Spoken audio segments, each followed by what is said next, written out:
트럼프 행정부의 자동차 관세는 미국 완성차 업계의 전기차 한 대당 생산 비용을 평균 1,800만 원 증가시킬 것으로 전망되고 있습니다. 관세가 예상보다 완화될 것으로 보던 시장은 트럼프 행정부의 기습 발표와 함께 충격을 받았습니다. 미국의 관세발 스태그플레이션 공포는 우리 경제 성장에 대한 부정적인 전망으로 이어지고 있습니다. 여러분 안녕하십니까? 3월 27일 마켓워치 첫 소식은 김종학 뉴욕 특파원 연결해 상황 들어봅니다.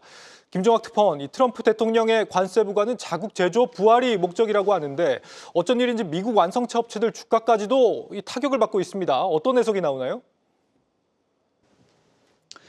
네, 트럼프 대통령은 이번 고강도 자동차 관세를 부과하면서 미국에서 일자리를 빼앗아간 것에 대해 책임을 묻겠다고 밝혔습니다.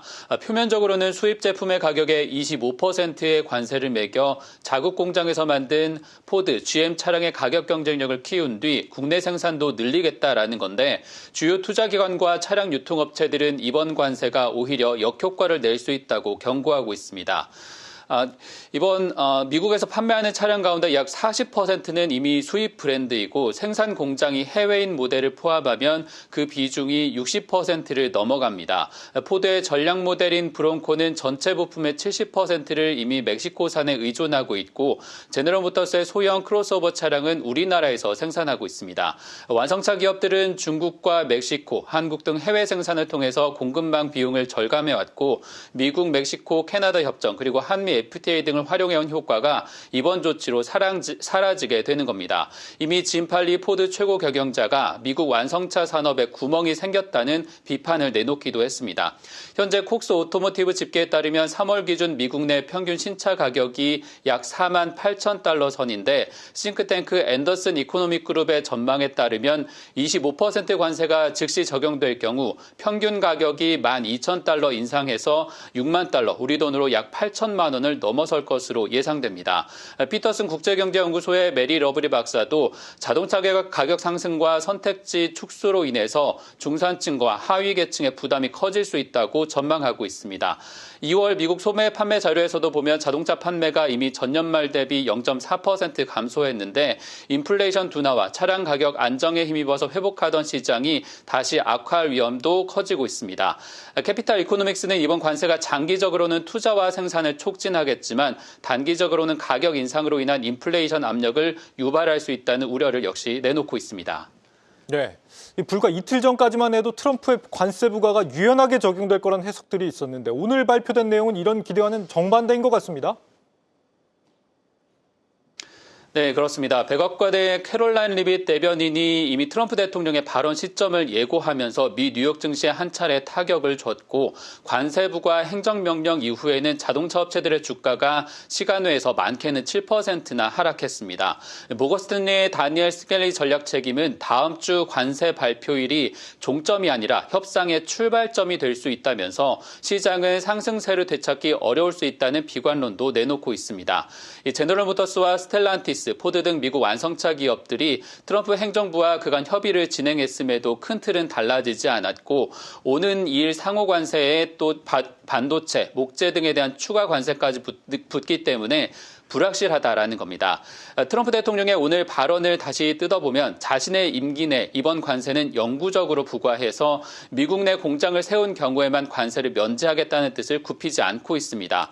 이와 관련해 골드만삭스의 데이비드 메리클 이코노미스트는 차량에 대해 25%의 관세가 부과된다면 미국 내 수입품 전체의 평균 관세율은 적어도 10%까지 오른다고 보고 있습니다.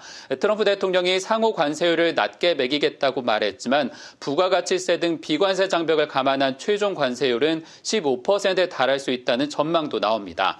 바클레이스도 오늘 보고서를 통해서 같은 의견을 내고 있는데 미국으로 들여오는 수입품의 평균 관세율은 기존 8%가 컨센서스였지만 역시 15%로 높아졌고 S&P 500 지수의 목표 전망치도 부정적인 영향을 받을 것으로 봤습니다. 미 인구통계국의 내구재 주문 집계에서도 관세 영향을 피하기 위해 기업들이 주문 시기를 미리 앞당긴 것으로 나타났습니다. 나타나 있는데 실제 투자 규모는 예상보다 크게 감소하면서 침체 우려도 나오고 있습니다. 애틀랜타 연은이 이를 반영해 미국의 1분기 GDP 성장률을 전망했는데 마이너스 1.8%로 여전히 역성장을 우려하고 있습니다. 또한 골드만삭스도 관세 부과 수위가 더 높은 최악의 시나리오에서 성장률 전망치를 하향 조정했는데 연율 0.9%까지 낮아지면서 경기 둔화에 대한 우려가 월가 내에서 확산하고 있습니다. 네, 미국채 10년물 금리가 다시 치솟으면서 우리 시장에서도 오늘 외국인들의 이탈 이어지고 있습니다. 우리 경기에 대한 부정적인 전망들이 쏟아지고 있다고요?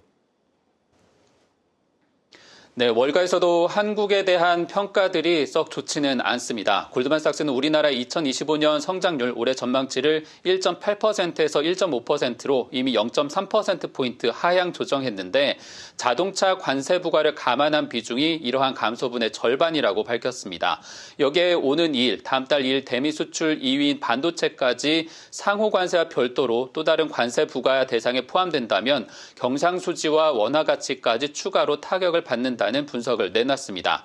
골드만삭스뿐만 아니라 S&P 글로벌도 2분기 아시아 태평양 경제 전망에서 우리나라의 올해 GDP 성장률을 기존 2.0%에서 1.2%로 크게 하향 조정했습니다.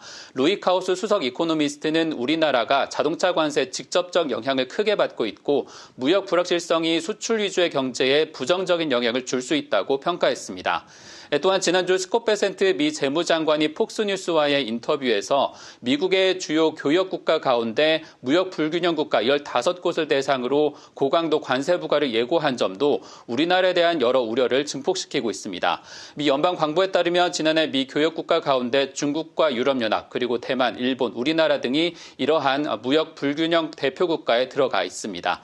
S&P 글로벌은 이러한 타격이 현실화된다면 한국은행이 차후 통화 완화 정책을 펼칠 수밖에 없을 것으로 보고 있고 이로 인해 달러 대비 원화 환율이 소폭 상승 압력을 더해갈 것으로 우려하고 있습니다.